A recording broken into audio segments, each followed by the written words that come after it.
Selanjutnya, Assalamualaikum warahmatullahi wabarakatuh. Hai teman-teman semua, kembali lagi bertemu dengan saya Wida Aristanti.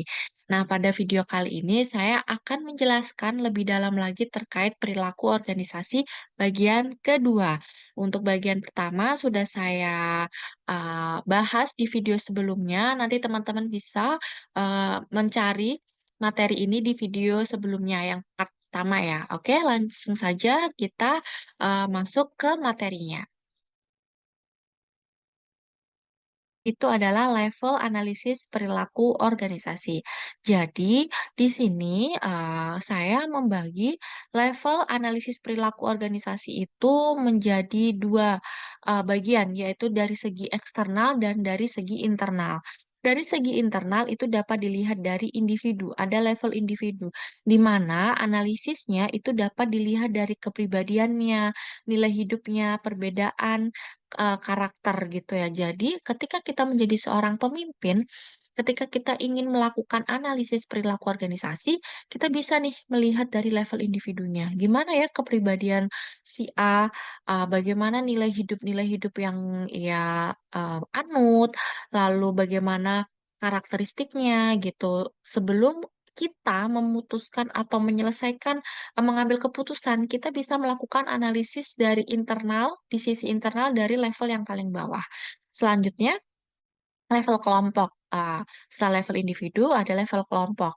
Maksud level kelompok ini adalah dapat dipengaruhi oleh nilai-nilai dan norma kelompok gitu ya. Jadi, eee, level kelompok itu kita bisa lihat bagaimana ya budaya atau, nilai-nilai, value yang ada di dalam kelompok tersebut, karena nilai dan values juga sangat berpengaruh nih terhadap perilaku organisasi. Yang selanjutnya adalah level organisasi. Nah, level organisasi itu bisa dipengaruhi oleh dimensi-dimensi organisasi seperti struktur, desain, dan kultur organisasi.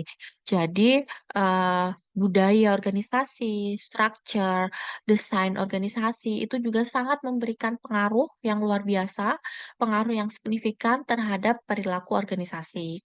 Tentu hal ini akan semakin menjadi berkaitan satu sama lain, sehingga sebagai seorang pemimpin harus jeli, harus teliti, peka ketika melakukan level analisis perilaku organisasi.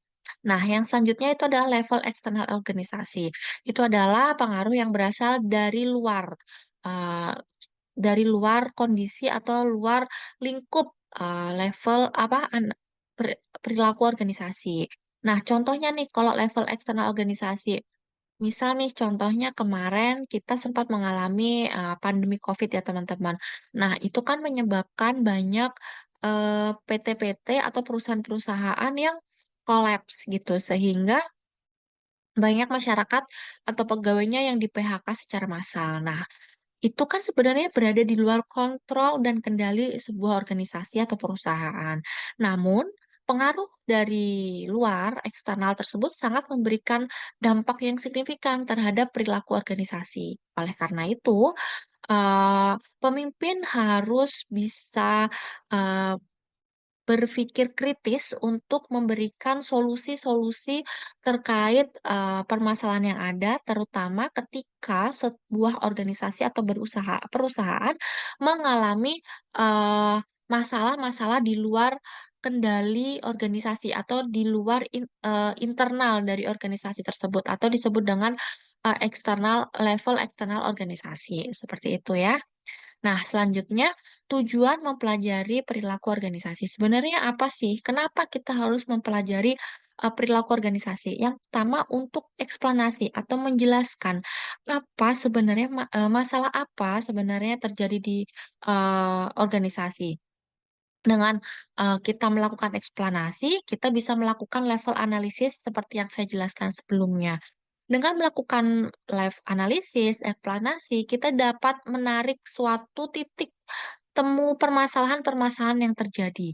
Sehingga harapannya seorang pemimpin dapat memberikan solusi penyelesaian terkait permasalahan yang terjadi. Yang selanjutnya adalah prediksi. Eee, dengan adanya melakukan perilaku organisasi, mempelajari perilaku organisasi, kita dapat melakukan prediksi tentang apa yang akan dihadapi oleh sebuah organisasi dalam beberapa tahun ke depan.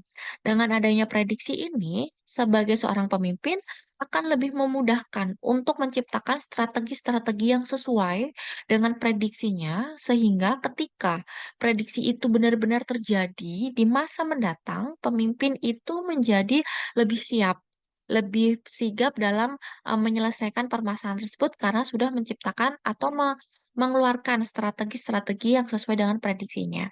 Yang selanjutnya adalah pengendalian.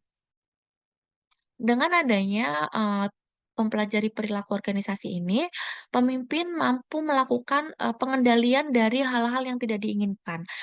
Terkadang kita itu ketika berada di dalam sebuah organisasi, terdiri dari berbagai macam karakter, pemikiran, pendapat.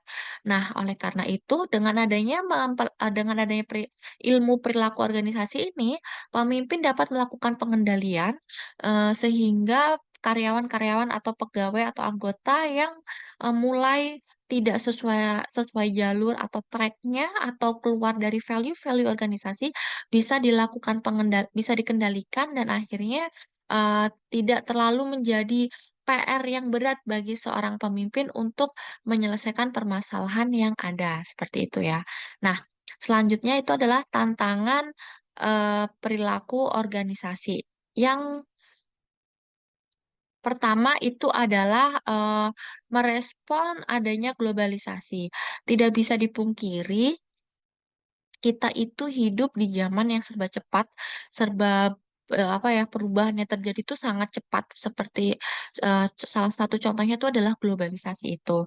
Makanya dengan adanya perilaku organisasi, kita nih dapat mempersiapkan gitu loh, apa yang seharusnya dilakukan oleh individu-individu di dalam sebuah organisasi, agar siap untuk menghadapi tantangan di masa depan, seperti itu.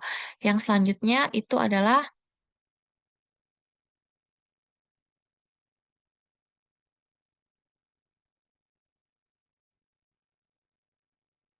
yang selanjutnya adalah managing workforce diversity. Itu adalah memanage atau mengelola keberagaman, tenaga kerja gitu ya. Tidak bisa dipungkiri teman-teman, ketika kita bekerja atau berada di sebuah perusahaan, organisasi, kita akan dihadapkan oleh keberagaman tenaga kerja dengan berbagai macam pemikiran, pendapat, pola pikir, karakteristik gitu ya. Ketika seorang pemimpin tidak, paham terkait perilaku individu di dalam organisasi, tentu akan menjadi kesulitan, akan menjadi tantangan yang sulit bagi seorang pemimpin untuk melakukan mengendalikan organisasi tersebut.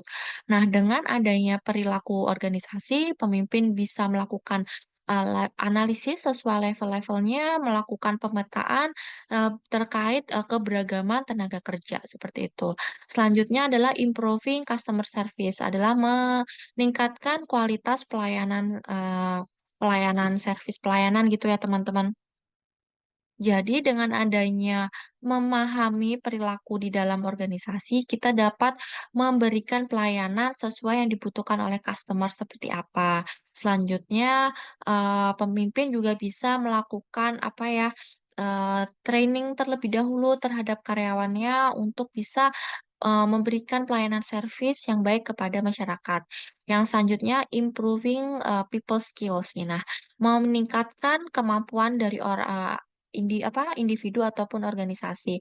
Nah, dengan kita peka, seorang pemimpin peka terkait, tantangan di masa depan, maka pemimpin bisa nih melakukan improve atau meningkatkan kualitas anggotanya sesuai dengan kebutuhannya, sesuai dengan karakteristiknya, sesuai dengan tugasnya masing-masing, sehingga ketika adanya tantangan di masa depan, para anggotanya ini sudah memiliki keahlian yang mumpuni. Yang selanjutnya menciptakan a positive work, environment, lingkungan yang positif gitu ya. Dengan memahami perilaku organisasi, seorang pemimpin akhirnya memahami bahwa kita ini sebagai, makhluk, eee, dengan berbagai macam karakter, eee, ja eee, me berbagai macam pemikiran, pendapat yang rentan akan adanya konflik, Nah, dengan adanya perilaku organisasi ini setidaknya para pemimpin bisa menekan, bisa meminimalisir adanya konflik sehingga positive work environment pun dapat tercipta dengan baik seperti itu ya. Yang selanjutnya adalah meningkatkan etika behavior. Maaf, meningkatkan perilaku etika perilaku gitu ya. Nah, jadi dengan adanya perilaku organisasi, pemimpin memiliki standar-standar atau patokan-patokan yang baik gitu teman-teman terkait gimana sih individu itu harus berperilaku yang baik di dalam sebuah kelompok, organisasi, atau perusahaan, seperti itu. Nah, sehingga harapannya, pemimpin ini tetap bisa mempertahankan etika-etika yang baik di dalam, sebuah organisasi, etika perilaku yang sopan, yang baik, yang saling menghargai, yang saling, menghormati satu sama lain, bekerja sama dengan baik, yang tentunya akan berpengaruh terhadap produktivitas anggotanya dan tentu akan berpengaruh atau berdampak signifikan terhadap, tujuan dari organisasi itu sendiri, seperti itu ya. Nah, kesimpulannya adalah perilaku organisasi adalah suatu bidang ilmu yang mempelajari perilaku individu manusia di dalam organisasi, di mana ruang lingkup perilaku organisasi terdiri dari individu, kelompok, organisasi. Yang tadi saya jelaskan bahwa ada individu, kelompok, organisasi, sedangkan menurut Maxent itu ada input, itu individu sebagai input, structure yang membentuk structure yang terdiri dari kelompok, di mana lalu antara input dan structure itu diproses, yang merupakan bagian di dalam organisasi itu sendiri. Di mana tentunya individu, kelompok, organisasi itu adalah sebuah ruang lingkup yang menjadi satu kesatuan yang tidak dapat dipisahkan, seperti itu ya. Nah, tujuan mempelajari perilaku organisasi ini agar pemimpin mampu melakukan eksplanasi, penjelasan terkait apa sih masalah yang terjadi, prediksinya, prediksi tantangan di masa depan tuh seperti apa, sehingga pemimpin dan anggota dalam organisasi bisa merencanakan strategi yang sesuai. Yang satunya pengendalian.